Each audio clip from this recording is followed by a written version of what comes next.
বিশ্ব champion Spain আর্জেন্টিনাকে ফাইনালে খেলতে না দিয়ে দ্বিতীয়বার বিশ্ব সেরা হলো স্প্যানিশ আর্মাডারা।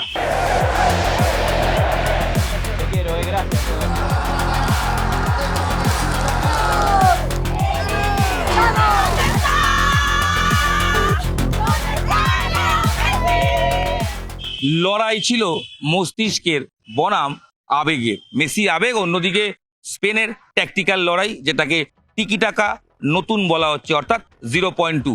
গোটা ফাইনাল এক পেশে লড়াই। খেলতেই পারলেন না মেসি, খেলতে পারল না আর্জেন্টিনা, বলা ভালো স্পেন খেলতে দিল না। দেলা ফুয়েন্তে অর্থাৎ স্পেনের কোচের মগজাস্ত্রে মাত খেলো গোটা আর্জেন্টিনা। কিছু পরিসংখ্যান বলি, তাহলেই বুঝতে পারবেন ফাইনালটা কতটা এক পেশে হয়েছে। সত্যি কপাল ভালো আর্জেন্টিনার, বেশি গোল খেতে হয়নি, না হলে স্কোর লাইন 1-0 বদলে অনেক অন্য কিছু হতে পারতো, 2-3 সেটাও হতে পারতো। আরেকজনকে যোগ্য সম্মান দিতে হবে, সত্যি তার দুই হাত যদি প্রতি মুহূর্তে রুখে না দাঁড়াতো তাহলে গোল সংখ্যা আরো বেশি হতো স্পেনের পক্ষে। এমি মার্টিনেজ লড়াই করলেন, 120 মিনিট লড়লেন, একবারই মাত্র ব্যর্থ হলেন, পরাস্ত হলেন। তোরেসের দূরপাল্লার শট বক্সের ভেতর থেকে আপার নেট, কিছু করার ছিল না মার্টিনেজের, না হলে হয়তো ওটাও সেভ করে দিতেন। গোটা ম্যাচ জুড়ে খেললো স্পেন, গোটা ম্যাচে 120 মিনিটে 20টা শট স্পেনের, সেখানে 115 মিনিট পর্যন্ত আর্জেন্টিনা কোনো শটই মারতে পারেনি। শেষ পর্যন্ত 3টে শট অন টার্গেট আর্জেন্টিনা 0, সেখানে স্পেনের 11।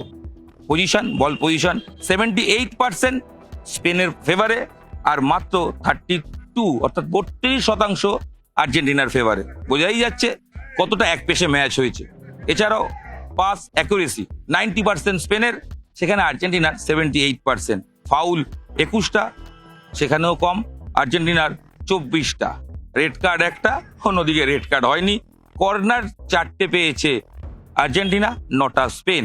আর এই পরিসংখ্যান বলার পর আমার মনে হয় আপনারা আরেকটা পরিসংখ্যান জানতে চাইবেন, সেটা মেসি কি করলো। স্কোর বোর্ড বলছে মেসি 120 মিনিট খেলেছে, গোল 0, অ্যাসিস্ট 0, টোটাল শট 0। আসলে সবই 0। ফাইনালে সুপার ফ্লপ লিওনেল মেসি। গোটা টুর্নামেন্ট জুড়ে দাপট দেখানো মেসি ফাইনালে কোথাও যেন হারিয়ে গেলেন। আসলে হারিয়ে যাননি, তাকে হারিয়ে দেওয়া হলো। কোনো আলাদা করে মার্কিং নয়, মেসির জন্য কোনো মার্কিং এর ব্যবস্থা ছিল না, ছিল মেসির সাপ্লাই লাইন কেটে দাও।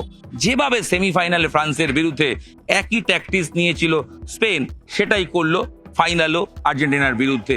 মেসি ঘুরে বেড়ালেন, মেসির কাছে কোনো বলই এলো না। মেসিকে বল দেওয়ার যারা ছিলেন তাদের সাপ্লাই লাইন কেটে দেওয়া হলো, অর্থাৎ কোনোভাবেই খেলার সুযোগ নেই। আর এর ফলেই মেসি কিছু করতে পারলেন না। আর মেসি যদি না পারেন, এই আর্জেন্টিনার সত্যি বাকিরা কি করবে কিছু বলারও নেই, কারণ পুরো গোটা দলটাই মেসিকে কেন্দ্র করে ঘোরে। মেসি পেলেকে ছুতে পারলেন না, 2টো বিশ্বকাপ জেতা হলো না। মারাদোনার মতো 86-তে মারাদোনা জিতেছিলেন, 90-এ হেরেছিল। ঠিক মেসির ক্ষেত্রেও 22-এ চ্যাম্পিয়ন, আবার 26-এ এসে পরাজয়। সব মিলিয়ে মেসি ফাইনালে ফ্লপ, এটা মানতেই হবে। কলকাতার মন খারাপ, কারণ কলকাতার প্রায় 70-80% মানুষ চেয়েছিলেন আরও একবার মেসি বিশ্বকাপ জিতুক। ওই কথায় আছে, তোমার হলো শুরু, আমার হলো সারা। তার কারণ ইয়ামাল যুগের শুরু হলো, শেষ হলো মেসি যুগের।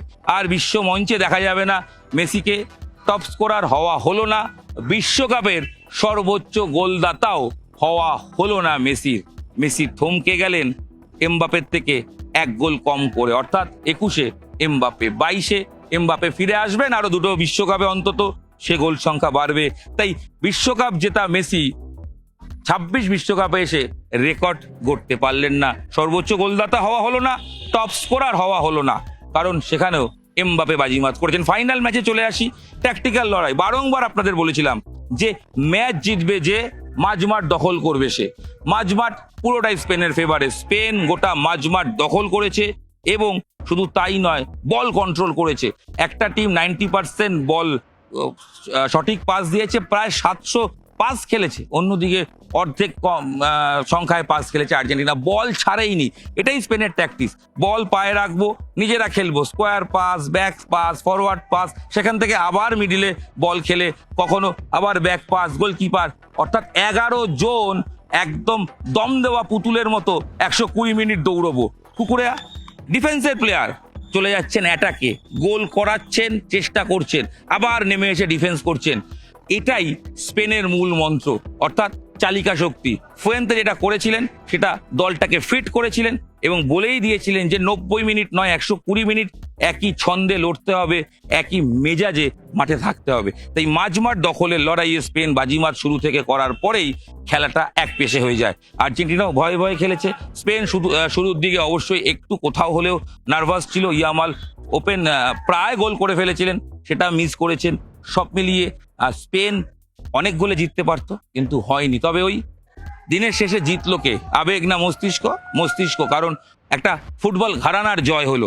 স্পেন মানে ফুটবল ঘরানা, যে স্প্যানিশ আর্মাডারা তারা রিসেন্ট পাস্ট সবচেয়ে সফল ইউরো কাপ সেরা একটা দল, বিশ্ব সেরাও হলো। 24-এ এই ফুয়েন্তের কোচিংয়ে স্পেন চ্যাম্পিয়ন হয়েছিল ইউরো কাপ, তারাই হলো বিশ্ব চ্যাম্পিয়ন। আর একটা তথ্য বলি, স্পেন কখনো ফাইনালে হারে না, জানেন তো? 2010 ফাইনালে উঠে 1-0 গোল, ইনিয়েস্তার গোল এই এক্সট্রা টাইমে, এবারও তাই, সেই 1-0 আবার এক্সট্রা টাইম, এবার তোরেসের গোল।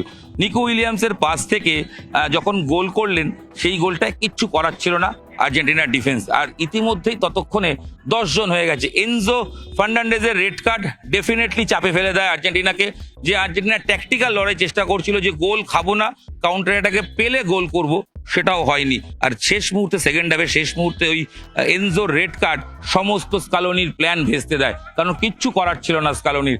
সেই সময় স্কালোনি যখনই প্ল্যান করেছেন ডিপলকে চেঞ্জ করা, কোথাও গিয়ে একটা ফ্যাক্টর হয়েছে, মার্টিনেজ খেলতে পারেননি, কেউই খেলতে পারেননি, আসলে স্পেন খেলতে দেয়নি। রেড কার্ড ডেফিনেটলি ফ্যাক্টর, মাঝমাঠ দখল না করতে পারা ফ্যাক্টর। পাসিং ফুটবলে স্পেন অনেক বেটার, আর্জেন্টিনা পারেনি। সব মিলিয়ে সব স্কোরবোর্ড বলছে ফাইনালে সুপার ফ্লপ আর্জেন্টিনা দল, আর যোগ্য দল হিসেবেই চ্যাম্পিয়ন হয়েছে স্পেন।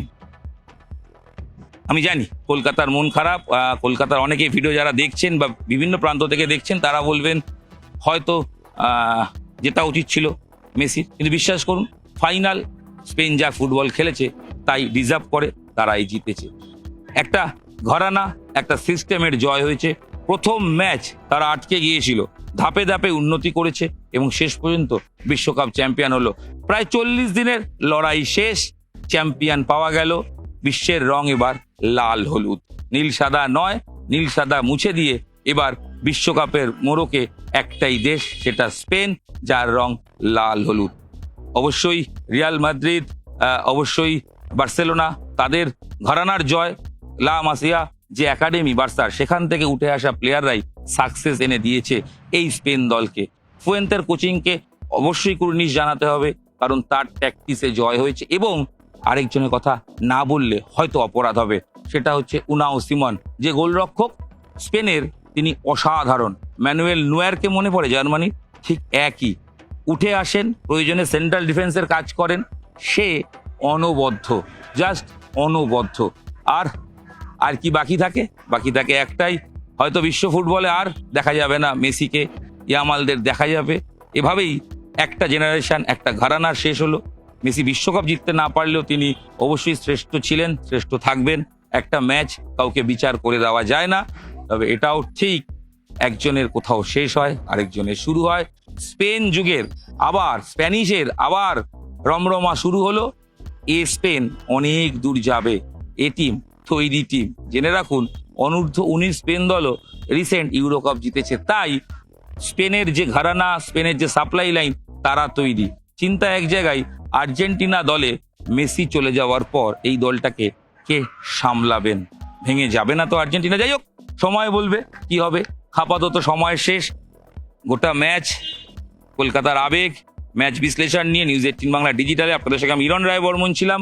খেলার টেকনিক্যাল দিকটা তুলে ধরলাম, কোথায় হারলো আর্জেন্টিনা, কোথায় পারলো না নীল সাদা, ব্যর্থ কেন হলেন মেসি, সেই গল্পটাই তুললাম। আশা করি ভালো লেগেছে। বিশ্বকাপের যাবতীয় আলোচনা গোটা 1 মাস ধরে আমার সঙ্গে দেখেছেন, ভিডিও শেয়ার করেছেন, ধন্যবাদ আপনাদের।